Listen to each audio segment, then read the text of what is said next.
Hi, my name is John, and this is from Algebra 2, Pearson book, Chapter 4, Section 8, Part 2. I'm going to finish up complex numbers today, okay? So let's start with some numbers here. Let's start with some conjugates. Conjugates. Conjugates. If I give you 5 plus x, the conjugate of that would be 5 minus x. You notice that there's a plus here and a minus here. That's why these factors are called conjugates, okay? Here's another one, x minus 7. What will be the conjugate of x minus 7? It'll be too simple. It'll be x plus 7. The word conjugate actually comes from when you're conjugating verbs. It means changing the form of the verb to fit the subject, right? I am, we are, he was, we were. So therefore, we're changing the form of the verb to be, changing the form from a plus to a minus. That's all we're doing with this binomial.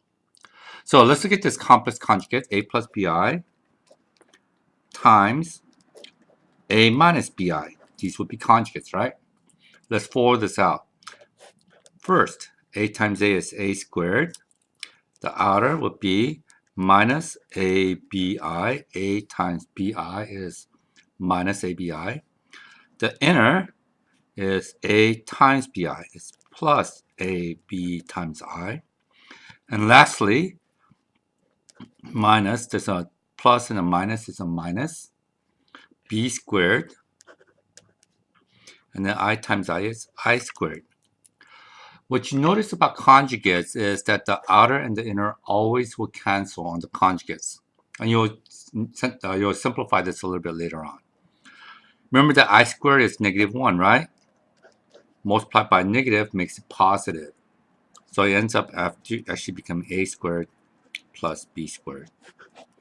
So these complex conjugates turns into a real number. Let's see how this works with example number 5. Okay. You have 9 plus 12i all over 3i. And the way we're going to do this is pretty simple. We're going to rationalize the denominator.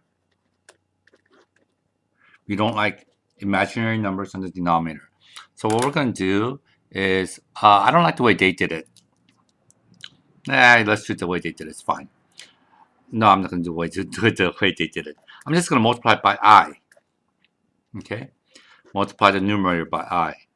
Well, what is 3 times I squared? It's going to be 3i squared on the denominator. I'm going to distribute with the 9 and the I. You end up with 9i. And then minus, plus 12i squared. There's a 12 times I is I squared. But what was I squared? We know that that's negative 1. So it's going to be, and this is also negative 1. You end up with negative 12 plus 9i all over negative 3. Oh, we rationalize it. We don't like that, so we want to change it into its partial fraction. That's going to be negative 12 over negative 3 plus 9i over negative 3. Single fraction, partial fraction. You should be able to go backwards and forwards on this, right? Just keep the denominator, and you change the each term on the numerator into its partial fractions. Simplifying this, you get 4 minus, and then this cancels, 1 and a 3, 3i. 4 minus 3i. And there's your answer. Let's try another example. Right over here. Example number B says 2 plus 3i all over 1 minus 4i. Now here, if I multiply by I end up with minus I minus 4i squared. You're still not going to be able to rationalize the denominator, unfortunately. So what we're going to have to do is multiply the denominator by the complex conjugate. Remember what the complex conjugate was? It's going to be 1 plus 4i. 1 plus 4i. You see how that, I'm going to write it again for you. 1 plus 4i. And if you multiply the bottom, you must also multiply the numerator by 1 plus 4i. Let's do the denominator first. No, let's do the numerator first. 2 times 1 is 2. FO outer 2 times 4i is plus 8i. 3i times 1 inner is plus 3i. And then lastly, plus 12i squared. 3 times 4 is 12. I times I is I squared. That's how you get that. All over 1 right there. You have to fold this out. 1 times 1 is 1. Plus 4i, the outer. Inner is minus 4i. Lastly, minus 4i squared. Oh, excuse me, 16i squared. My bad. 4 times 4 is 16. Let's do the numerator. I squared was negative 1. So it's going to be minus plus 12 times negative 1 is minus 12. So this portion is minus 12. 2 minus 12, or 2 minus 12 is negative 10. 8i plus 3i is plus 11i all over. You notice that the outer and the inner always has to cancel. Minus I squared, change it to a plus. Do you see why I did that? Negative 1 times negative is positive. So a simple shortcut is just cancel it out, change the sign. So 1 plus 16 is 17. So finally, if you break it up into a plus bi form, it's going to be negative 10 over 17 plus 11 over 17i. And there it is right there. It's in standard form now. You should be able to do most of your homework. Oh, I do have a couple of more problems. Let's try this one now, backwards. Yeah, let's go backwards on these. Example 6. So you have 2 parentheses x squared plus 32, right?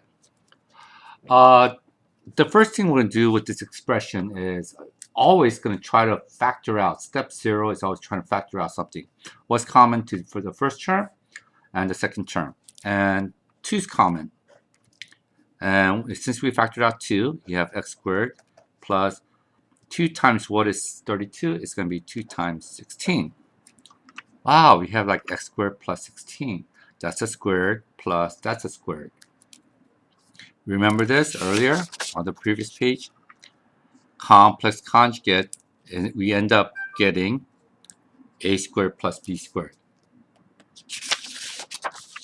So a squared plus b squared. That's your a is equal to 4. I'm sorry, x, and b happens to be 4. So it's going to be x plus 4i. And what's the conjugate of x plus 4i? Give you a couple of seconds. X minus 4i. Whoop, there it is right there. Okay. The last example that I'm going to be doing is example number 7. And let's look at this example. 2x squared minus 3x plus 5 is equal to 0. And I'm going to tell you right away, it's not factorable. And I don't want to complete the square because I like the a coefficient to be 1. So I'm going to use the quadratic formula. Quadratic formula states x equals negative b plus or minus the square root of b squared minus 4ac all over 2a. And what's our a value here? It's our coefficient in front of the x. The coefficient for b is negative 3. There it is. And my constant value is 5. And just plug it in now.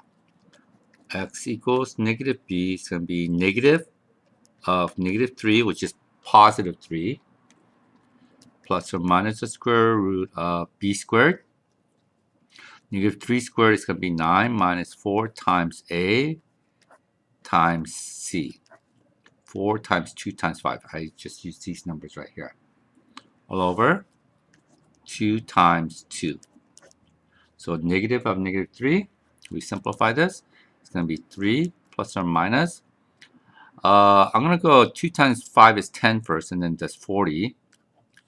So it's going to be 40, 9 minus 40. What is 9 minus 40? Negative 31 all over 4. How do you get rid of the negative on the exponent? on the radical? Bring it out, it becomes imaginary. So it becomes 3 plus or minus I root 31 all over 4. We separate this out now into its partial fractions, 3/4 plus or minus the square root of 31 over 4, and we put our i's in the back here. Let me just check with your answer. 3/4 plus or minus square root of 31 over 4i. Okay, it's been a little bit over 10 minutes. Good luck with your homework, and get ready for your exam pretty soon after chapter 4, Chapter 4, Section 9. Thank you. Bye.